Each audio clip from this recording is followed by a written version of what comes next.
This one is going to be called The Top 10 Things That I'm Glad They Taught Me in High School. These are the top 10 things that I'm glad that my teachers taught me in high school.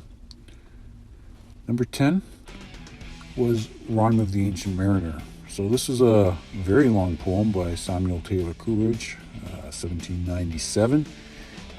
Tells the tale of a wedding guest telling a story about his doomed ship because somebody shot down an albatross. It's super long, as I mentioned, but the language is fairly easy to get through. It's very moody, and I think even for a headbanging high school kid, it was extremely interesting.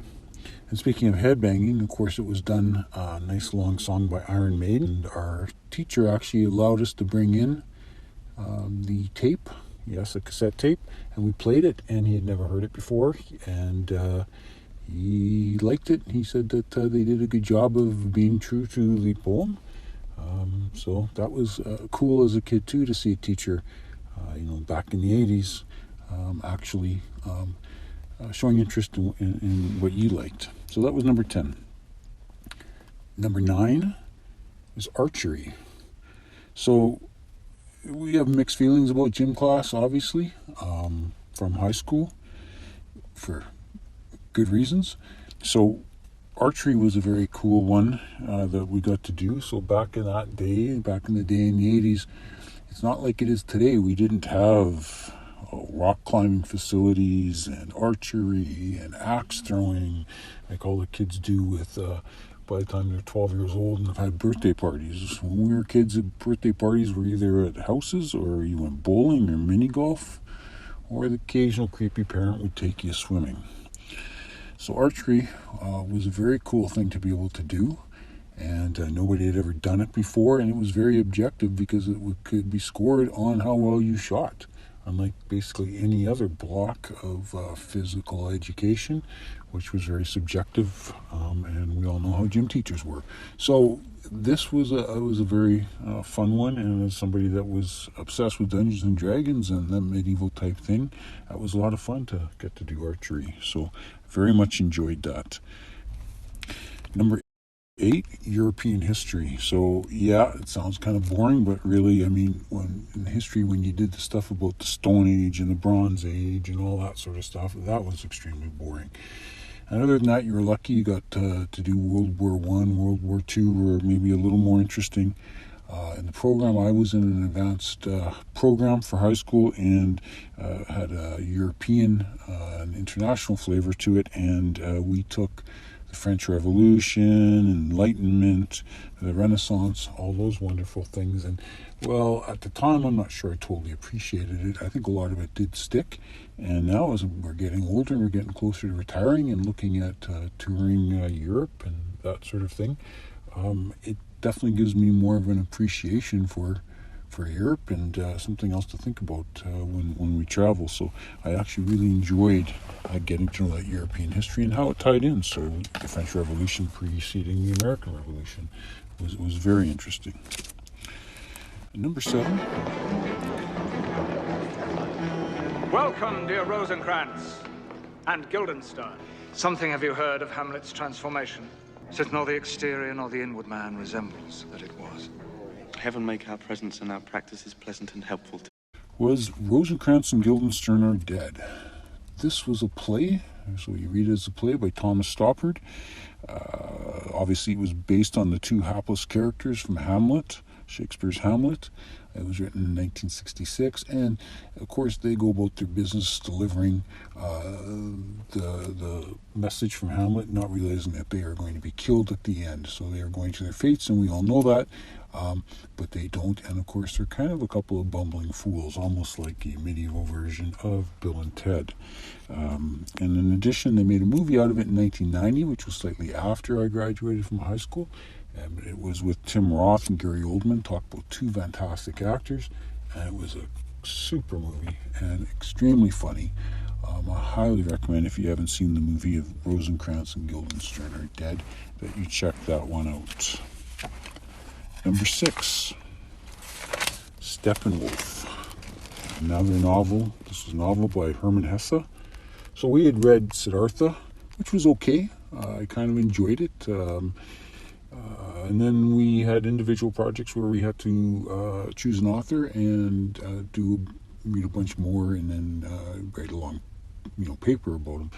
And I chose Hermann Hesse because even by the time the teacher had assigned this, I'd gone and read Steppenwolf, because when I realized it was by him and Siddhartha was pretty good, I thought I should read this. I mean, we all knew the band Steppenwolf, so it kind of attracted my interest. So read that, and what an excellent book.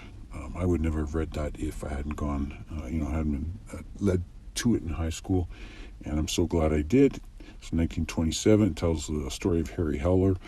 It's dark, fatalistic, about potentially suicide and him going to his fates. It's a very dark book, very much a man looking at the world sort of style book, very deep.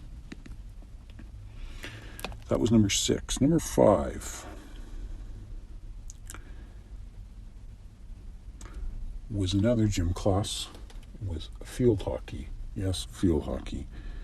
I mean, talk about a sport that nobody had played before, and it really leveled the playing field, because for field hockey, everybody's sticks are the exact same height. So if you're one of these tall, athletic people, you had to play the entire game kind of hunched over. So it did level the playing field on size quite a bit. And of course, you could only use one side of the stick. It had a lot of interesting rules.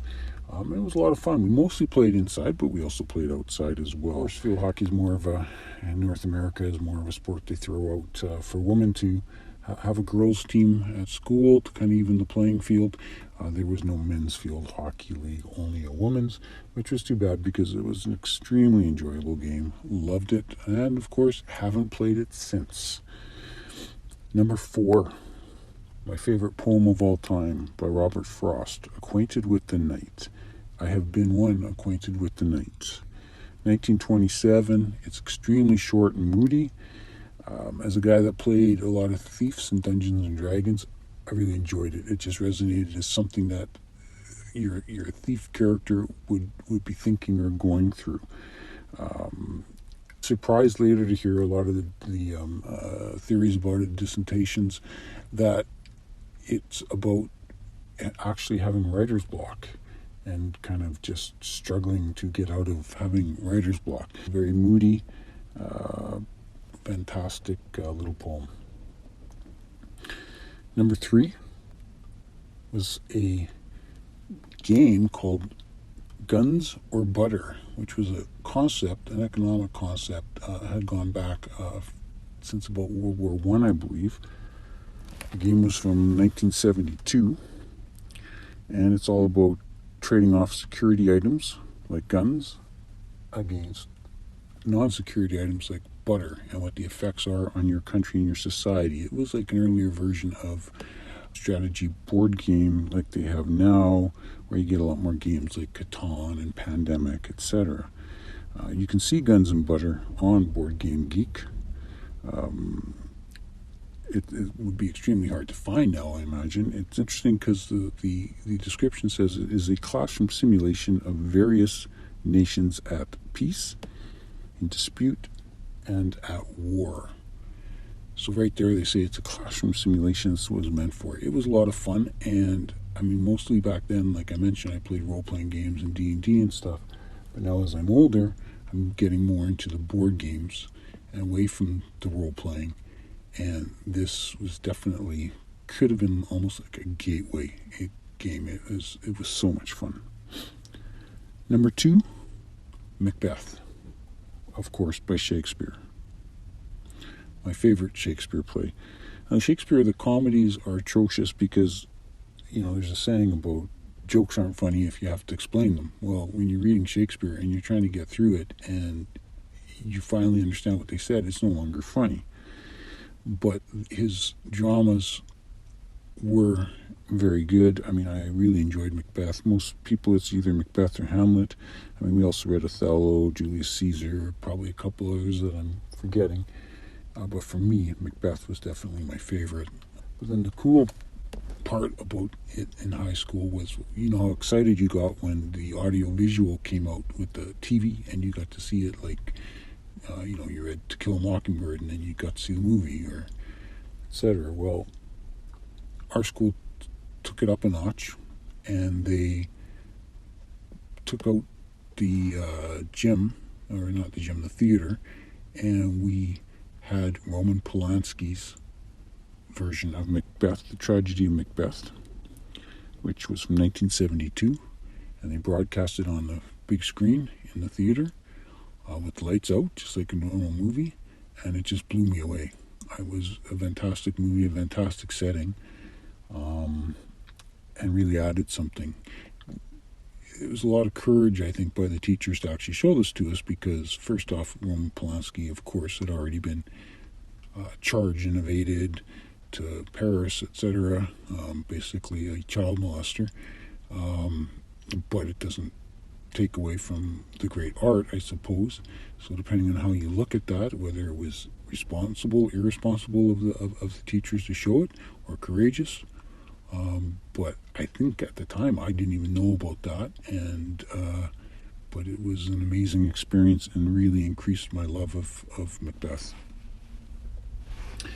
Number one, the most important thing, or the thing I'm most glad that they taught me in high school, was actually typing.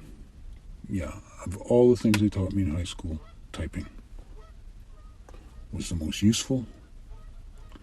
I took it as an option instead of computers, and computers were very in initial phases. I don't even think I had one at home quite yet. It would be another year or two before, this would have been 1986-ish, 85, 86, when we took typing, and it was fantastic. Even though I only got up to 35, 40 words per minute, I mean, compared to most people in the office these days, I can fly on the keyboard. I'm not having to peck keys. It's a great time saver. It really helped me all through my career, and it's not something that is easy to pick up as an adult. It was much easier when you were younger. As the case, as you could see from trying to text on the phone, pathetic at that. It's incredibly difficult to text, but the kids can fly on the texts, on the keyboards, not even looking. That's how I am on a keyboard, but texting is another matter. So, that is the top 10 things that I'm glad that they taught me in high school. What are the things that you're glad that they taught you in high school, things that you would never otherwise have been exposed to? Leave me a message, leave me a comment, subscribe, and let me know what you think. Thanks. Have a good day.